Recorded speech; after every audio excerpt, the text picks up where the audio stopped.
ज्ञान गुरु YouTube channel में आप सभी का स्वागत है। और आज हम आप लोग के लिए कुछ जीके जीएस का क्वेश्चन लेके आए हुए हैं। और फिलहाल इधर कुछ दिन से हमने वीडियो अपलोड नहीं किया था, टेक्निकल प्रॉब्लम के कारण मेरे लैपटॉप में कुछ प्रॉब्लम हो गए थे, इसलिए हमने वीडियो को कुछ दिन अपलोड नहीं कर पाया। इसके लिए आप लोग से सॉरी चाहते हैं। ठीक है, आज से फिर आपको मेरा लैपटॉप सब सही हो गया है, सारा चीज़। अब आप लोग को डेली कंटिन्यू वीडियो मिलेगा। ठीक है, इसके लिए आप लोग से सॉरी। और फिलहाल आप लोग बढ़िया से मेहनत से पढ़ेंगे। और अभी फ़िलहाल लॉकडाउन चल रहा है, अब तो जानते ही हैं, अभी थोड़ा प्रॉब्लम है। और 1-2 मंथ अभी इसी तरह आपको ऑनलाइन ही क्लास मिलेगा। फिर से ऑफलाइन मेरा जो भागलपुर में कोचिंग है, ये ज़बरदस्त कोचिंग सेंटर, फिर वहाँ आप लोग को सुविधा हम देंगे। फिलहाल अभी ऑनलाइन सुविधा ही लेना पड़ेगा। ठीक है, तो चलिए कुछ क्वेश्चन को देखते हैं। कहता है, प्याज और लहसुन में गंध का कारण किसकी उपस्थिति है? मतलब कहता है प्याज और लहसुन में ऐसा क्या होता है जिसके कारण उसमें गंध होता है। ठीक है, तो इसमें पोटेशियम होता है। पोटेशियम की उपस्थिति के कारण प्याज और लहसुन में गंध पाया जाता है। जो कि आप सुनते हैं तो देखिए, प्याज और लहसुन में गंध पाया जाता है। ठीक है, तो आप समझ गए होंगे कि प्याज और लहसुन में गंध का क्या कारण है, किसकी उपस्थिति कारण ऐसा होता है। ठीक है, चलिए दूसरा क्वेश्चन है। कहता है, विषाणु के अध्ययन को क्या कहते हैं? विषाणु के अध्ययन को विषाणु विज्ञान कहते हैं। क्या कहते हैं? विषाणु विज्ञान कहते हैं। ठीक है, लेकिन आपको ना इसका ऑप्शन हिंदी में नहीं देगा। ठीक है, इसका इंग्लिश में ऑप्शन देगा। विषाणु के अध्ययन को विषाणु विज्ञान कहते हैं, लेकिन आपको हिंदी में ना देके इसका ऑप्शन इंग्लिश में देगा। इंग्लिश में कहते हैं वायरोलॉजी। विषाणु के अध्ययन को क्या कहते हैं? वायरोलॉजी कहते हैं। हिंदी में कहते हैं विषाणु विज्ञान। ठीक है, चलिए तीसरा नंबर क्वेश्चन को देखते हैं। कहते हैं, धूप के चश्मे का पावर क्या होता है? मतलब धूप का जो चश्मा होता है, जो आप धूप वाला चश्मा पहन के चलेंगे, घर में तो व्हाइट रहेगा, लेकिन जब बाहर निकलेंगे तो ब्लैक हो जाता है। तो धूप के चश्मे का पावर क्या होता है? तो वो शून्य होता है, उसमें कोई पावर नहीं होता है। तो धूप के चश्मे का पावर क्या होता है? शून्य होता है। ठीक है, 3 नंबर क्वेश्चन का आंसर क्या होगा? शून्य। 4 नंबर क्वेश्चन को देखते हैं। कहता है, जौनपुर शहर की स्थापना किसने किया था? ये जो जौनपुर शहर है, यह है यूपी में स्थित। जैसे आगरा शहर की स्थापना किसने किया था? सिकंदर लोदी ने किया था 1504 ईस्वी में। किसने किया था? 1504 ईस्वी में सिकंदर लोदी ने आगरा शहर की स्थापना, जहां ताजमहल स्थित है। ठीक है, उसी तरह कहता है जौनपुर शहर ये भी यूपी में स्थित है। इस शहर की स्थापना फिरोज शाह तुगलक ने किया था। किसने किया था? फिरोज शाह तुगलक ने जौनपुर शहर की स्थापना किया था। ठीक है, आगे चलते हैं। 5 नंबर क्वेश्चन को देखते हैं। कहता है, सविनय अवज्ञा आंदोलन की शुरुआत किसने किया था? ये भारत के आज़ादी के समय ये आंदोलन हुआ था, लगभग माना आज़ादी के दरमियान में। सविनय अवज्ञा आंदोलन की शुरुआत किसने किया था? तो ये क्या था? महात्मा गांधी ने। महात्मा गांधी ने सविनय अवज्ञा आंदोलन की शुरुआत किया था 6 अप्रैल 1930 ईस्वी को। सविनय अवज्ञा आंदोलन की शुरुआत महात्मा गांधी ने कब किया था? 6 अप्रैल 1930 ईस्वी को किया था। ठीक है, सुपारी का सबसे बड़ा उत्पादक राज्य क्या है? सुपारी का सबसे बड़ा उत्पादक राज्य है कर्नाटक, जो कि पान में डाल के खाते हैं लोग, पूरा आनंद लेते हैं सुपारी का। ठीक है, तो सुपारी का सबसे अधिक उत्पादन जो होता है वो कर्नाटक में होता है। कर्नाटक में सुपारी का उत्पादन होता है। ठीक है, चलिए अगला क्वेश्चन को देखते हैं। संविधान संशोधन कब हुआ था? ठीक है, संविधान संशोधन, इसके बारे में तो आपको हम पहले बता ही दिए हैं कि संविधान संशोधन का वर्णन अनुच्छेद 368 में है। ठीक है, संविधान संशोधन से रिलेटेड आपको बताएं। चलिए इस क्वेश्चन को देखते हैं। कहता है, 44वां संविधान संशोधन कब हुआ था? तो ये हुआ था 1978 ईस्वी में। कब हुआ था? 1978 ईस्वी में 44वां संविधान संशोधन हुआ था। इसमें मुख्य तरह से 3 पॉइंट को संविधान में संशोधित किया था। ठीक है, 3 पॉइंट। पहला क्या था? संपत्ति के अधिकार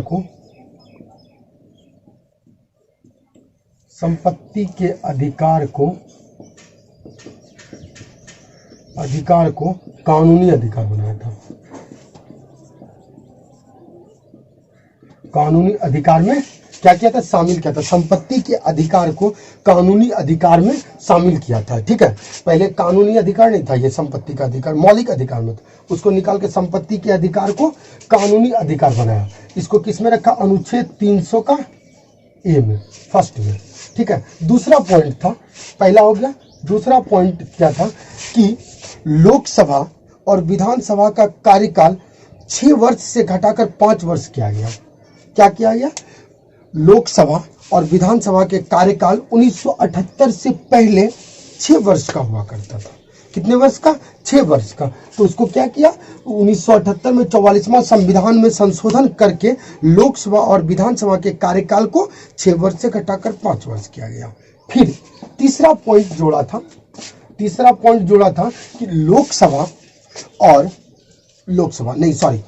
राष्ट्रपति और उपराष्ट्रपति के विवाद का निर्णय कौन करेगा, तो ये सर्वोच्च न्यायालय करेगा। ये जोड़ा था 44वां संविधान संशोधन में। क्या क्या जोड़ा था, पहला संपत्ति के अधिकार को कानूनी अधिकार, दूसरा लोकसभा और विधानसभा के कार्यकाल को 6 वर्ष से घटाकर 5 वर्ष, तीसरा संशोधन किया था कि राष्ट्रपति और उपराष्ट्रपति के विवादों का निर्णय सर्वोच्च न्यायालय करेगा। ठीक है, ये 3 तरह के संशोधन किए थे 44वें संविधान संशोधन में। ठीक है, चलिए आगे चलते हैं। 8 नंबर क्वेश्चन कहता है विश्व रेड क्रॉस दिवस कब मनाते हैं। ये मनाते हैं 8 मई को। विश्व रेड क्रॉस दिवस कब मनाते हैं, 8 मई को मनाते हैं। ठीक है, और ये जो रेड क्रॉस, ये जो सोसाइटी है, ये जैसे युद्ध हो गया, किसी तरह का विपत्ति हो गया, उसमें देश के विदेश की जो जनता है उसका सहयोग करता है ये रेड क्रॉस। इसीलिए ये संगठन को बनाया था 1863 ईस्वी में। इसकी स्थापना हेनरी ड्यूनांट ने किया था। किसने किया था, हेनरी ड्यूनांट ने रेड क्रॉस की स्थापना 1863 ईस्वी में किया था कि युद्ध या कोई विपदा आए, जैसे कोरोना वायरस अभी आया है, तो बहुत से रेड क्रॉस जो संस्था है मास्क बांटा, सैनिटाइजर बांटा, साबुन बांटा, इस तरह का काम रेड क्रॉस करता है। ठीक है, तो ये क्वेश्चन एग्जाम में पूछता है बार बार कि विश्व रेड क्रॉस दिवस कब मनाते हैं, तो 8 मई को। इसकी स्थापना किसने किया था, हेनरी ड्यूनांट ने किया था। कब किया था, 1863 ईस्वी में। इसका मुख्य कार्य क्या है, तो युद्ध या कोई विशेष विपत्ति के समय लोग को सहयोग करता है ये। ठीक है, चलिए 9 नंबर क्वेश्चन को देखते हैं। कंप्यूटर, यही कंप्यूटर के कारण आप लोग का वीडियो नहीं मिल पा रहा था, क्योंकि मेरा लैपटॉप में टेक्निकली कुछ प्रॉब्लम आ गया था। इसी तरह कंप्यूटर का आविष्कार किसने किया था, तो कंप्यूटर का आविष्कार को सब जानता है, चार्ल्स बेबेज ने किया था। चार्ल्स बेबेज ने किया था। कंप्यूटर का आविष्कार चार्ल्स बेबेज ने कब किया था, ये भी क्वेश्चन आपसे पूछ सकता है, तो 1834 ईस्वी में किया था। ठीक है, 1834 ईस्वी में कंप्यूटर की खोज चार्ल्स बेबेज ने किया था। और ये जो चार्ल्स बेबेज थे, ये ब्रिटेन के वैज्ञानिक थे। कहाँ के वैज्ञानिक था, जिन्होंने 1834 में कंप्यूटर का आविष्कार किया था।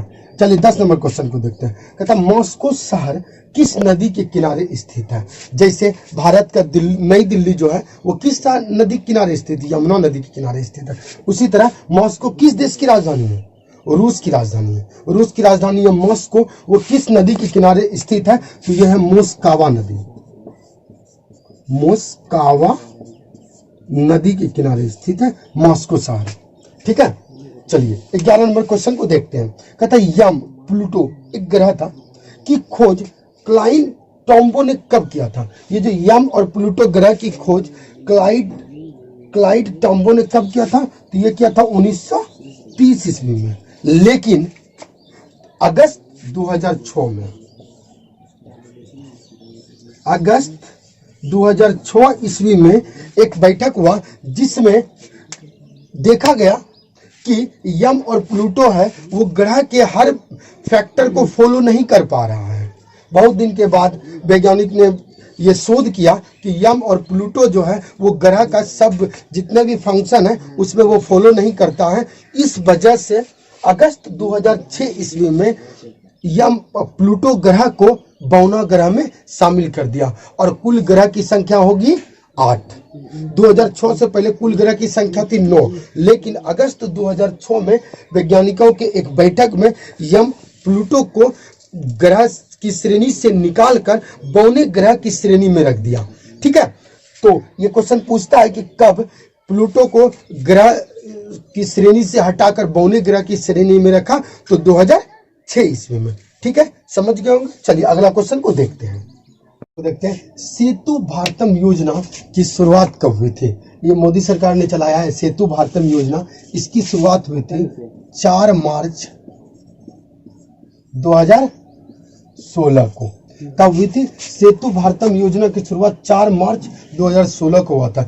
इस योजना का कार्य था जितने भी हाईवेज हैं भारत में उस पर पुल का निर्माण करना। ठीक है, सेतु मतलब एक दूसरे को जोड़ना, पुल का निर्माण करना। इस योजना का वही कार्य है कि जितने भी NH है वहां पर जो पुल डैमेज है उस पुल को बनाना, इस योजना के तहत। तो इसकी शुरुआत हुई थी 4 मार्च 2016 को, सेतु भारतम योजना की शुरुआत।